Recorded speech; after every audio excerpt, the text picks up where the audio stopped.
So hello guys, মই প্ৰসাদ শৰ্মা আপোনালোকে চাই আছে report with HP Sharma YouTube channel. So পুনৰ মোৰ চেনেলত আপোনালোকক স্বাগতম জনালো। So guys, আজি মই এই ভিডিঅ'ত আপোনালোকক মেডিকেলৰ কাৰণে অল ডকুমেন্টৰ ৰিভিউ কৰি দিম। মোৰ তাতে গোটেই ডকুমেন্ট বিলাক হৈ গল। চেন্ট্ৰেল ইডব্লিউএছ খন মই লৈ আহিলো আজি গৈ ফালে।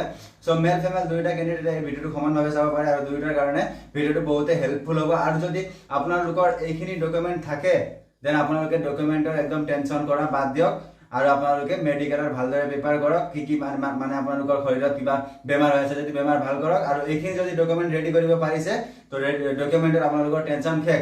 আৰু এইখিনিতে এটা কথা কৈ দিওঁ যে তাৰ মানে আজি এটা নোটিছ ওলাইছিল 12 তাৰিখে 21 জুলাইৰ পৰা আমাৰ মেডিকেল হ'ব বুলি। সো কিছুমান তাৰ মানে WhatsAppত মেছেজ কৰি খুদি আছে যে এইটো ৰিয়েল নে ফেক বুলি।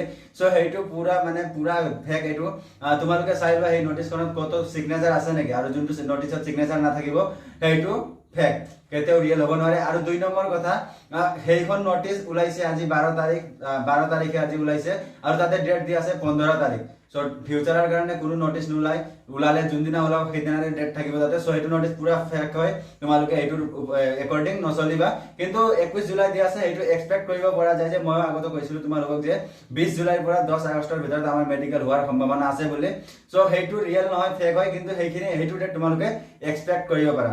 সো বলা এতিয়া মই তোমালোকক কৈ দিওঁ যে কি ডকুমেন্ট থাকিলে তোমালোকে ডকুমেন্টৰ টেনচন বাদ দিবা আৰু এইখিনি ডকুমেন্ট ক্লিয়াৰ কৰিবা, তোমালোকৰ হৈ যাব। সব প্ৰথমতে দেখাই দিছো আইডি প্ৰুফ, হয় আধাৰ কাৰ্ড। আইডি প্ৰুফ হিচাপে আধাৰ কাৰ্ড এটা ল'বা।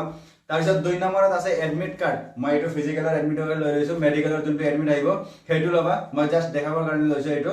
সো 2 নম্বৰত এডমিট কাৰ্ড হৈ গ'ল। তাৰপিছত 3 নম্বৰত এনেক্সাৰখন, তোমালোকৰ যোনটো ফিজিকেলত এনেক্সাৰ বনাইছিলা হাইট আৰু চেষ্টৰ ৰিলেক্সেশন ল'বৰ কাৰণে যোনটো এনেক্সাৰ বনাইছিলা সেই এনেক্সাৰখন লগত ল'ব লাগিব। তাৰপিছত 4 নম্বৰত আছে ডমিসাইল বা পিআৰসি। সো মোৰ তাতে আছে ডমিসাইল আৰু মোৰ তাতে দুখন ডমিসাইল আছে, এটা ক্ৰুচিয়েল ডেটৰ আগৰ আছে আৰু এটা ক্ৰুচিয়েল ডেটৰ পিছৰ আছে। যোনখন খুজে তাতে সেইখনকে দিম, কিন্তু ক্ৰুচিয়েল ডেটৰ কোনো টেনচন নাই তাতে, খালি ডকুমেন্টখিনি ভ্যালিড হলে হ'ল। আৰু ডকুমেন্ট ডমিসাইলখন এইখন। আৰু 4 নম্বৰত 5 নম্বৰত আছে এইখন চেন্ট্ৰেল ইডব্লিউএছ। আৰু কিছুমানে কৈ আছে তাৰ মানে আমাৰ অসমত তাৰ মানে সকলোকে এইটোৱে চেন্ট্ৰেল ইডব্লিউএছ হিচাপে দিছে আৰু ওপৰত লিখা আছে গভৰ্নমেণ্ট অফ আসাম। তো কিছুমানে কৈ আছে যে গভৰ্নমেণ্ট অফ আসাম আছে, কিবা প্ৰবলেম হ'ব নেকি বুলি কৈ আছে। সো মই সাৰ্কেল অফিসত যিজন আমাৰ সাৰ্কেল অফিসাৰ তেওঁক খুদিছিলো, তেওঁ ক'লে যে আমাৰ যোনটো জব হয় এইটো ষ্টেট লেভেলৰ হয়, চেন্ট্ৰেল লেভেলৰ নহয়। যোনটো ৰেলৱেৰ জব হয় বা এছএছচিৰ আৰ্মিৰ জব বিলাকে চেন্ট্ৰেল লেভেলৰ। সো সিহঁতে কাৰ আন্ডাৰত আছে, অসম চৰকাৰৰ আন্ডাৰত আছে আৰু সিহঁতৰ জবটো ষ্টেট লেভেলৰ হয়। সেইকাৰণে ইয়াতে আমাক কোনে দিব এইখন বা কোনে সিল মাৰি দিব, অসম চৰকাৰৰ পৰাই দিব ন।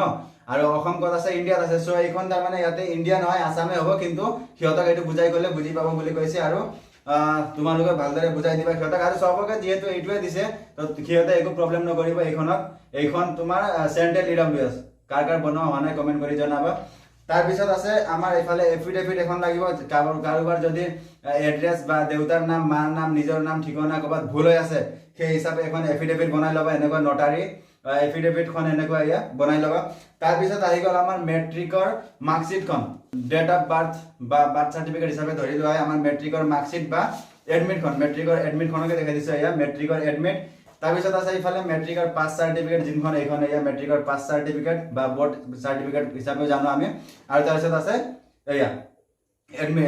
মাৰ্কশ্বিটখন।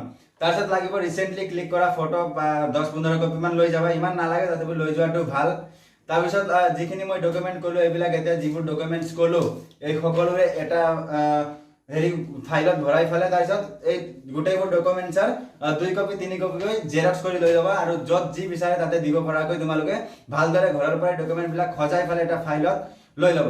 সো এইখিনি আছিল ডকুমেন্টৰ। আৰু কিছুমানে তাৰ মানে এনচিএল বা চেন্ট্ৰেল ওবিসি বনোৱা নাই।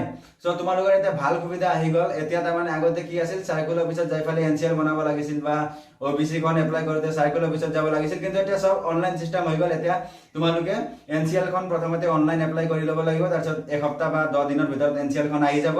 তাৰপিছত তোমালোকে আকৌ চেন্ট্ৰেল যিখন ফৰ্মেট আছে ওবিসিৰ এছএছচিৰ নোটিছত দিয়া আছে সেইখনত তোমালোকে পুৰা ফৰ্ম ফিল আপ কৰি ফেলে যাই ফেলে ডিসি কোৰ্টত যাই ফেলে সিগনেচাৰ মৰাই আনিলে হৈ গ'ল। আৰু আমাৰ এটা সাৰ্কেল অফিসতে দি দিয়ে, কিন্তু তাতে লিখা আছে ডিসি অফিসৰ তাতে মেনশন কৰা আছে নামটো। সো য'ত যেনেকৈ পাৰা বনাই ল'বা।